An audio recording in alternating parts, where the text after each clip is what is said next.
नमस्कार दोस्तों। एक कहावत है कि राहु 10 में दुनिया वश में। कहने को तो एक ये इसको सिंपल कहावत मान सकते हो, बट एक ये ज्योतिष का फॉर्मूला भी है, ज्योतिष का एक सूत्र भी है। जन्म पत्रिका में जब भी किसी व्यक्ति के 10th हाउस में राहु आ जाता है तो 10वें घर में राहु अथॉरिटी देता है, एडमिनिस्ट्रेशन बहुत अच्छा देता है और ऐसे व्यक्ति का मैनेजमेंट बहुत अच्छा रहता है। इसीलिए कहते हैं कि राहु 10 में दुनिया वश में, मतलब वो जो कहेगा उसकी बात को सब लोग मानेंगे। फिलहाल वृषभ राशि के सभी व्यक्तियों के लिए 10th हाउस में राहु का गोचर है। गोचर में 10वें घर में राहु देवता आपको आए हुए हैं, तो आप ये मान सकते हो कि फिलहाल कुछ समय के लिए जब तक राहु यहाँ पे हैं, नवंबर तक कम से कम अभी रहेंगे, जब तक यहाँ हैं तब तक एडमिनिस्ट्रेशन में आपको सक्सेस मिल सकती है। जो काम करना चाहोगे और प्रयास करोगे वाकई में पूरे मन के साथ में, तो कहीं ना कहीं किस्मत आपको सफलता उसमें देगी। इतना ही नहीं, अभी 3 ग्रह गोचर में बहुत अच्छी जगह चल रहे हैं। सबसे पहला है मंगल। अभी मेष राशि में मंगल का गोचर है, स्व राशि का। बुध अपनी राशि में चल रहे हैं, मिथुन राशि में, और बृहस्पति उच्च राशि में चल रहे हैं। देखिए, जब भी कोई ग्रह अपनी राशि में हो या उच्च राशि में हो तो कहीं ना कहीं उसके जो पॉजिटिव फल है वो बढ़ जाते हैं बहुत। और ये ग्रह क्या करते हैं, अपनी राशियों से संबंधित, मतलब अपने भाव से संबंधित, और जिस भाव में बैठते हैं उससे जुड़े हुए अच्छे फल देने लगते हैं। समझदार व्यक्ति कौन है? समझदार व्यक्ति वही है कि जो अच्छे समय को पहचान कर, किस्मत उसे क्या देना चाहती है उस चीज़ को पहचान कर उस दिशा में प्रयास थोड़े से ज़्यादा करें। फॉर एग्जाम्पल, मान लीजिए कि बहुत लंबे समय से आपकी इच्छा है कि मुझे घर बनाना है, लेकिन अभी चतुर्थ भाव पे शनि की दृष्टि है, चतुर्थ भाव में सूर्य का अशुभ गोचर है, तो होगा क्या कि आप खूब प्रयास करो, खूब मेहनत करो, खूब भागदौड़ करो, एन वक्त पे, लास्ट मोमेंट पे कोई ना कोई कारण से आपका काम बन नहीं पाएगा और वो इच्छा पूरी हो नहीं पाएगी। इसके विपरीत अगर मान लीजिए कि बृहस्पति की दृष्टि दशम भाव पे है, शुक्र का गोचर चतुर्थ भाव में है, तो होगा क्या कि कम मेहनत में जल्दी सफलता मिलेगी। पता चला किसी से बात स्टार्ट की, जमीन पसंद आई या घर पसंद आया, कहीं से पैसे की व्यवस्था भी हो गई और आपका काम हो गया। तो सारा जो डिपेंड करता है वो डिपेंड करता है कि सही समय पे सही डिसीजन लेना। अभी प्लैनेट्स की क्या पोजीशन है, किस ग्रह से क्या अच्छा आपको मिल रहा है, उसके बारे में मैं आपको एक बार बता देता हूँ। इससे आप अपना डिसीजन बहुत आसानी से ले सकते हो। देखो, ये जो फल मैं आपको बताने जा रहा हूँ, हालांकि ये फल आपको सबको मिलेंगे, लेकिन किसी को कम किसी को ज़्यादा, ऐसा होता है। ऐसा होने का कारण क्या है? इसके 2 कारण हैं।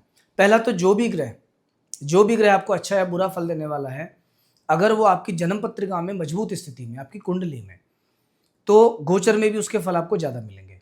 मान लीजिए गोचर में बहुत अच्छा है लेकिन कुंडली में वीक है, तो आपको फल उतना मिल नहीं पाएगा। तो यहाँ पे आपको अपनी कुंडली को भी ध्यान में रखना पड़ेगा। और सेकंड चीज़, एक होता है अष्टक वर्ग। अष्टक वर्ग से पता लगाया जाता है कि किस ग्रह का स्ट्रेंथ कितना है। अगर कोई ग्रह अष्टक वर्ग में 4 रेखा से ऊपर है तो गोचर में भी उसके फल पूरे पूरे जाएंगे। अच्छे होंगे तो अच्छे, बुरे होंगे तो बुरे। अगर कोई ग्रह 4 रेखा से कम है तो उसकी ताकत कम हो जाएगी, वो अपने फल कम देगा। तो इन सब चीज़ों को देखते हुए फिर आप इसको समझना। तो अभी इन जनरल मैं आपको बता देता हूँ। तो देखो, सबसे पहली चीज़ हम शुरू करेंगे मंगल से। मंगल आपके 12वें घर में विराजमान है, स्व राशि में मंगल है, सप्तमेश होके 12th हाउस में है। सामान्य रूप से 12वें घर में मंगल को खराब माना जाता है, क्योंकि 12वें घर का मंगल सप्तम भाव पे अपनी अष्टम दृष्टि डालता है और इसकी वजह से दाम्पत्य जीवन थोड़ा सा डिस्टर्ब होता है कभी कभी। लेकिन स्व राशि का मंगल अच्छे फल भी देता है। क्या फल देता है? सप्तमेश का 12वें घर में जाना मतलब विदेश से विशेष लाभ। ये 12वां घर होता है विदेश का। तो अगर मान लीजिए आपका कोई भी काम ऐसा है कि आप इंपोर्ट एक्सपोर्ट का काम करते हैं, फॉरेन से किसी तरह का जुड़ाव है, तो ये समय आपको बहुत अच्छा फायदा दे सकता है। अगर आप विदेश से कोई पढ़ाई करना चाहते हो, किसी विदेशी कंपनी में काम करना है या बाहर जाके कुछ कोई भी काम है आपका, तो भी मंगल देवता आपके लिए अभी पॉजिटिव फल देने वाले रहेंगे। इसके बाद सेकंड हाउस में सूर्य और बुध 2 ग्रह विराजमान हैं। बुध और सूर्य मिलकर के बुधादित्य योग बनाते हैं। ये बुधादित्य योग जहां बन जाता है ना, उस भाव को चमका देता है।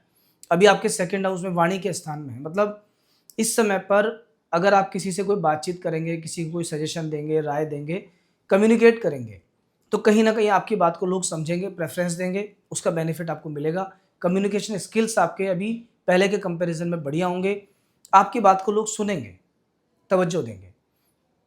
सेकंड हाउस में स्वराशि के बृहस्पति बुध, सेकंड हाउस में अपनी राशि में बुध आपके विराजमान है, मिथुन राशि में, और पंचमेश होकर के।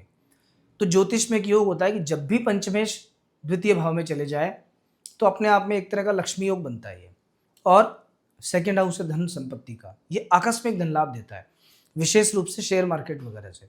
तो इन केस अगर आपका कोई ऐसा काम है जिसमें रिसर्च का कुछ रोल रहता है या शेयर मार्केट में ट्रेडिंग अगर आप करते हो तो ये टाइम आपके लिए बेस्ट है। जब तक मिथुन राशि में बुध चल रहे हैं सोच समझ के दिमाग लगा के ट्रेडिंग करने का प्रयास करो। मैं नहीं कहता कि बहुत ज़्यादा रिस्क आपको लेना है, बट समझदारी के साथ में जितना आप झेल सकते हो उतना रिस्क आप लेके काम करो, कहीं ना कहीं प्रॉफिट आपको देखने को मिलेगा, विशेष रूप से ट्रेडिंग में, किसी भी टाइप की ट्रेडिंग में।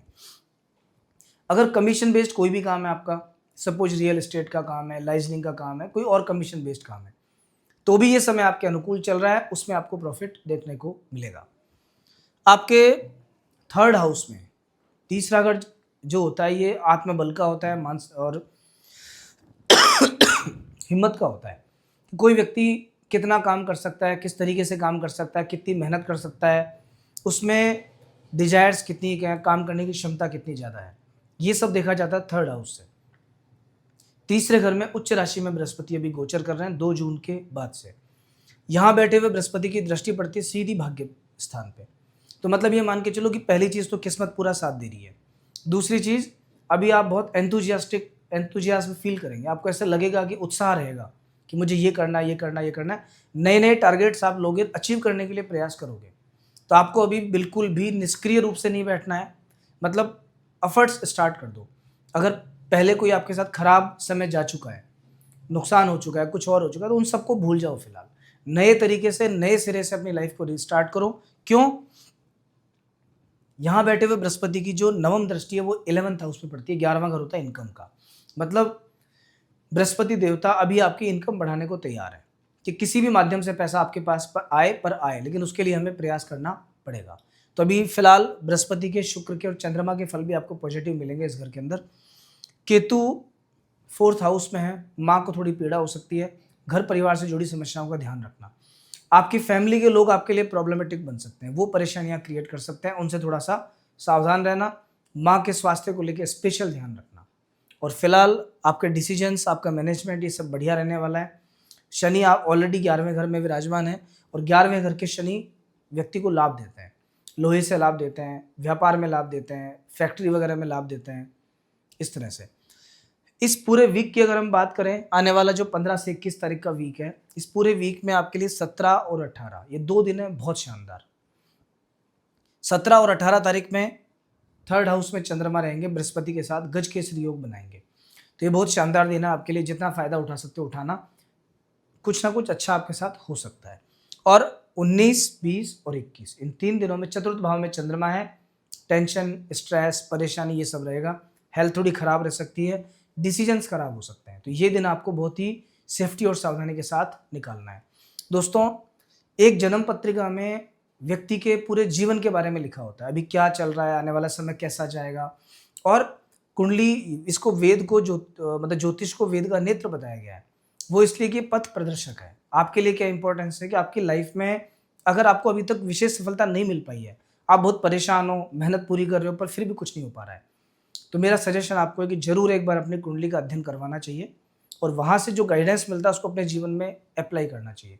अंधविश्वास में नहीं पड़ना, लेकिन पॉजिटिव गाइडेंस लेके, कुछ पूजा पाठ का सहारा लेके, भगवान को याद करके अगर आप आगे बढ़ोगे, सही समय पर डिसीजन लोगे, निश्चित रूप से पहले के कंपैरिजन में आपकी लाइफ में बहुत मेजर चेंजेस आपको देखने को मिलेंगे। तो अगर आपको भी कंसल्ट करना है तो स्क्रीन पर नंबर आपके सामने, कॉल कर सकते हो। और अगर फर्स्ट टाइम आप हमारे यहाँ पे आए हो, विजिट किया आपने, तो प्लीज़ चैनल को सब्सक्राइब कीजिए, लोगों को फॉरवर्ड कीजिए। जय श्री राम।